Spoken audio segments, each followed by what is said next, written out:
नमस्कार दोस्तों, पिछले 2 दिन से मीडिया में और पॉलिटिकल गलियारों में सिर्फ एक ही खबर तैर रही है और वो खबर है पश्चिम बंगाल से।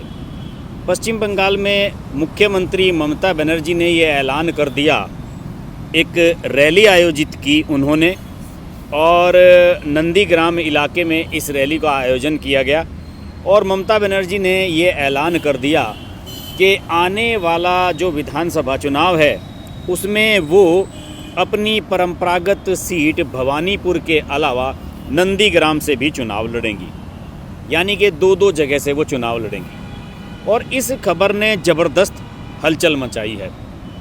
इस खबर के हलचल मचने के 2 रीज़न हैं। पहला तो ये कि जिस सीट पर उन्होंने विधानसभा चुनाव लड़ने का ऐलान किया है उस सीट पर वर्तमान में जो विधायक हैं शुभेंदु अधिकारी, वो कभी ममता बनर्जी के साथ हुआ करते थे और अभी उन्होंने हाल ही में बीजेपी ज्वाइन की है और शुभेंदु अधिकारी को बीजेपी वहाँ पर ममता के अगेंस्ट एक बड़े चेहरे के रूप में प्रोजेक्ट कर रही है। इसलिए ममता बनर्जी का यहाँ चुनाव लड़ना बहुत ज़रूरी बन गया था और उन्हें ये नहीं नज़र आ रहा था कि शुभेंदु अधिकारी के सामने किसे लड़ाया जाए चुनाव। और अंत में जब उनके भतीजे अभिषेक बनर्जी और उनके राजनीतिक सलाहकार जो इस समय उनके चुनाव के कैंपेन को चला रहे हैं प्रशांत किशोर, इन सब के बीच एक बैठक हुई तो इस बैठक में ही ये तय किया गया कि ममता बनर्जी को खुद नंदीग्राम से चुनाव लड़ना चाहिए। एक वजह तो ये हुई। दूसरी वजह इसकी मैं बताता हूँ आपको। दूसरी वजह ये है जो अभी तक मीडिया की ज़्यादा सुर्खियों में नहीं आई है, ये सबसे बड़ी वजह है। और जो राजनीति के जानकार हैं, जो ममता बनर्जी की कैंपेन को देखते रहे हैं, पिछले चुनावों को जिन्होंने कवर किया है पश्चिम बंगाल के, वो ये बताते हैं कि इस बार भवानीपुर से ममता बनर्जी की स्थिति कमज़ोर नज़र आ रही है और इसीलिए ममता बनर्जी ने वहाँ से चुनाव न लड़ने का फ़ैसला किया है। ये एक बड़ा डिसीजन है। लोग कह रहे हैं कि क्यों स्थिति कमज़ोर नज़र आ रही है। देखिए, आंकड़े बता रहे हैं। मैं आपको आंकड़ों से बात करता हूँ, मैं आंकड़ों की बात आपको बताऊँगा। बीजेपी वाले कह रहे हैं कि ममता बनर्जी का जो चुनाव नंदीग्राम से लड़ने का फ़ैसला है वो एक डेस्परेट मूव है। उनके पीछे कई रीज़न हैं। बीजेपी वालों का ये कहना है कि ममता बनर्जी को इस बार अपनी ग्राउंड खिसकती नज़र आ रही है और ममता बनर्जी ने बीजेपी पर यह आरोप लगाया है कि ये बंगाल से बाहर की पार्टी है और इससे जितने भी लोग जुड़े हुए हैं वो सब बाहरी हैं, बंगाली नहीं हैं, यानी कि नॉन बंगाली हैं। और इसी वजह से ममता बनर्जी के खिलाफ जो गैर मुस्लिम वोट हैं, यानी कि कुछ ऐसे लोग जो बंगाल के रहने वाले नहीं हैं लेकिन मुस्लिम नहीं हैं, बाहर से आकर यहाँ काम कर रहे हैं, बरसों बरस से बसे हुए हैं, रह रहे हैं, इन सब के बीच एक अजीबोगरीब माहौल है। और ममता बनर्जी के इस बयान के बारे में उनके अंदर एक नकारात्मक प्रतिक्रिया है। इन लोगों का कहना है कि हम इतने समय से पश्चिम बंगाल में रह रहे हैं, अपनी सेवाएं दे रहे हैं, यहाँ हम काम धंधे कर रहे हैं, टैक्स भर रहे हैं, हमारे बच्चे यहाँ स्कूलों में पढ़ रहे हैं, लेकिन हमें आप बाहरी आदमी कैसे कह सकते हैं। और इसका जो कनेक्शन है वो सीधा भवानीपुर से है। भवानीपुर जो विधानसभा सीट है ममता बनर्जी की परंपरागत, यहाँ से वो 2011 में भी चुनाव लड़ी और 2016 में भी चुनाव लड़ी, लेकिन ममता बनर्जी का जो वोट परसेंटेज है वो यहाँ पर खिसक रहा है।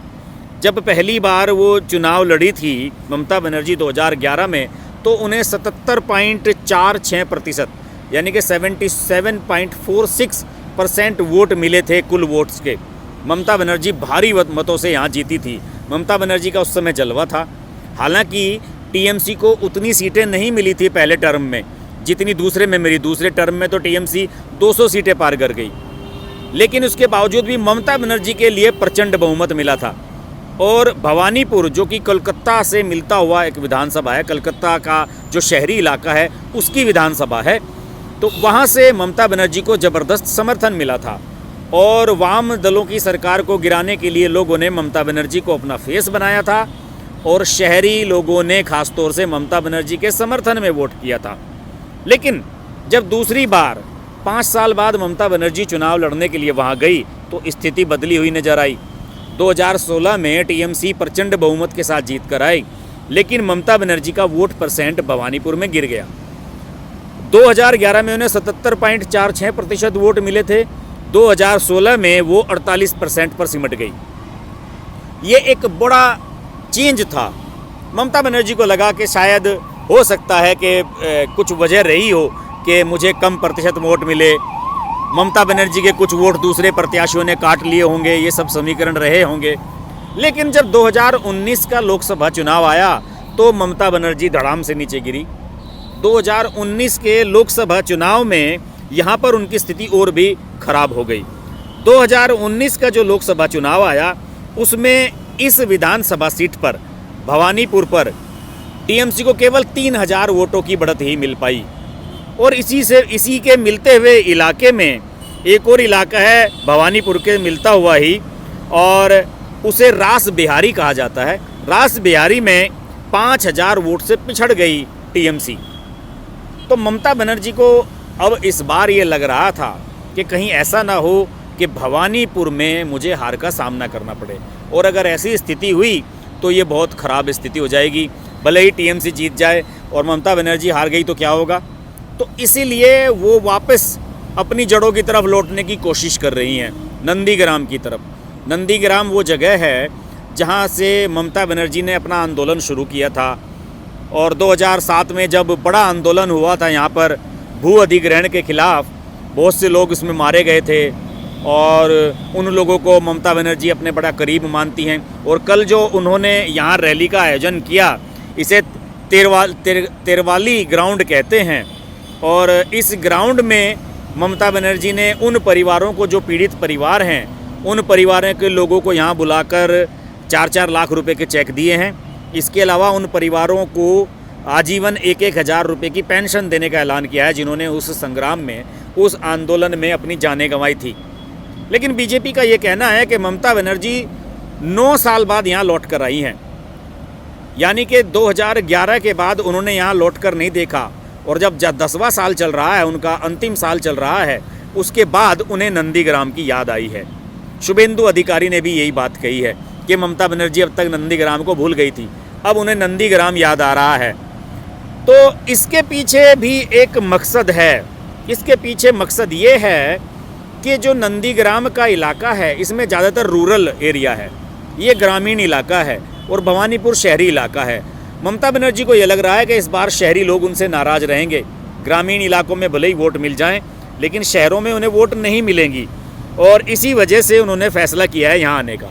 इसके अलावा भवानीपुर में भारी संख्या में ऐसे लोग रहते हैं जिन्हें ममता बनर्जी ये कहती रही हैं कि ये नॉन बंगाली हैं, बाहर से आए हुए लोग हैं, और गुजरातियों की आबादी बहुत बड़ी संख्या में भवानीपुर में है। और गुजराती तो ठहरे नरेंद्र मोदी के भक्त। लोगों को ये नज़र आ रहा है कि अब ममता बनर्जी कहीं भवानीपुर से हार ना जाएं, और इसलिए उनके सारे जो रणनीतिकार हैं, उन्होंने उनसे कहा कि आपको इस बार 2 सीटों से चुनाव लड़ना चाहिए। एक तीर से 2 शिकार हो जाएंगे। एक तो शुभेंदु अधिकारी को हराने के चांस बन जाएंगे, क्योंकि शुभेंदु अधिकारी को ममता बनर्जी के अलावा कोई और नहीं हरा सकता, ऐसा मानना है वहाँ के लोगों का, कि ममता बनर्जी खुद ही आएँ तो हरा सकती है, नहीं तो कोई और नेता ऐसा टीएमसी का नहीं है जो शुभेंदु को हरा दे। उनके परिवार का यहाँ पे इस तरीके से जलवा है, और इसीलिए टीएमसी के लोग इसे ममता बनर्जी का मास्टर स्ट्रोक कह रहे हैं। उनका कहना है कि ये मास्टर स्ट्रोक है, और इसके बाद पूरे प्रदेश में टीएमसी के प्रति एक माहौल बनेगा। बीजेपी ने जो हल्ला मचाया हुआ था उसका डंक कम होगा, और लोग ये जानेंगे कि ममता बनर्जी अब खुलकर मैदान में आ गई हैं, तो इसलिए घबराने वाली बात नहीं है। इसके अलावा जब शुभेंदु अधिकारी नंदीग्राम से चुनाव लड़ते हैं तो वो सिर्फ नंदीग्राम को नहीं, बल्कि ईस्ट मिदनापुर, वेस्ट मिदनापुर, इस पूरे इलाके को प्रभावित करते हैं। और यहाँ की जो 30-35 के करीब विधानसभा सीटें हैं, उन सब पर वो माहौल बनाने में सफल रहते हैं।